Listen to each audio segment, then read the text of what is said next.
सोहबतपुर बलोचिस्तान से नामा निगार रहीम बख्श थीम GSO के एक्शन जुल्फकार अली मंजू, SDO माशूक अली मंजू, LS मजीब मरी की ज़ेर निगरानी गिरे हुए टावर्स की तामीर का काम जारी है। पाकिस्तान पीपल्स पार्टी के रहनुमा मीर दौरान खान खोसा, हादी पावन बख्श खोसा ने टावर्स की तामीर का जायजा लिया। GSO अमला दिन रात बिजली की बहाली के लिए कोशिश है और अमला नए पोल्स की तनसीब का काम जारी रखे हुए हैं।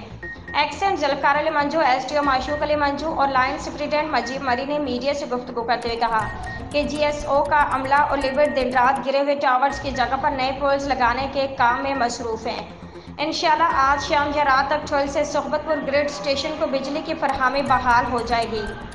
उन्होंने कहा कि घड़ी हसन सरकी में जहां टावर्स गिरे थे, इन जगहों पर मशीनरी और लेबर को जाने में शदीद मुश्किलात का सामना करना पड़ रहा है। इसके बावजूद अमला और लेबर मेहनत से काम में मसरूफ़ हैं। उन्होंने मीर दौरान खान खोसा और हाजी पावन बख्श खोसा का शुक्रिया अदा करते हुए कहा कि उन्होंने काम के लिए लेबर फराहम किए हैं, जिसकी वजह से काम तेज़ी से पाया तकमील की तरफ जारी है। तकलीफ के लिए सोहबतपुर की आवाम से माजरत ख्वाह हैं। आज शाम तक खंभों की तामीर का काम मुकम्मल हो जाएगा और रात तक सोहबतपुर को बिजली की सप्लाई बहाल की जाएगी।